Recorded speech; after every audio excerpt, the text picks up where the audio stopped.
Piriyev Raul Zabidoğlu 1997-ci il iyun ayının 4-də Şəmkir rayonunun Kür qəsəbəsində anadan olmuşdur.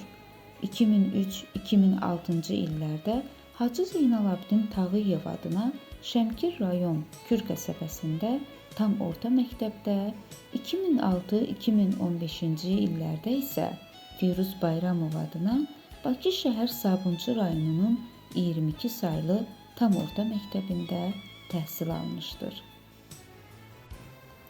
2015-ci ildə Azərbaycan Texniki Universitetinin Dəmir Yolu Nəqliyyatı və Təsərrüfatı Mühəndisliyi fakültəsinə qəbul olmuşdur.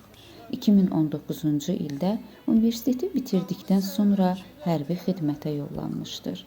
27 sentyabr 44 günlük Vətən müharibəsi başlayan gündən Raul daim irəli can atmış, ən qaynar nöqtələrdə döyüşmüşdür. Zəng elədim, mama dedi, sən bilirsən ki, mən sevdim sənətdir. Hətta o 3-cü kursdan istəyirdi o sənətə gəlsin, biz razı olmadıq yenə də. Raul Piriyev könüllü olaraq xüsusi təyinatlı qüvvələrin sırasına yazılmışdı. Murovdağın, Füzulinin, Kəlbəcərin, Cəbrayılın azadlığı uğrunda döyüşmüş, 2020-ci il 5 oktyabrda Cəbrayıl rayonu istiqamətində döyüş tapşırığını yerinə yetirərkən qəhrəmancasına şəhid olmuşdur.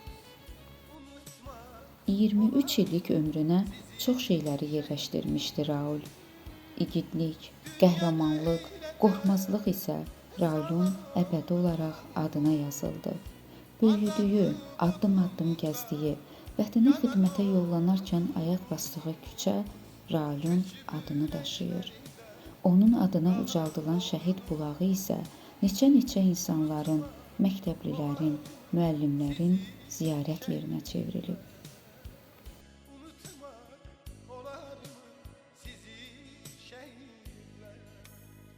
Mənim oğlumun 20 yaşı var idi, mən onu sakit, çox sakit bir uşaq kimi tanıyırdım. Mən öz evladımı Vətən müharibəsi başlayanda mən bildim ki, mənim oğlum kimmiş. Mənim oğlumda vətənpərvərlik, mənim oğlumda olan hər şey mən indi gördüm.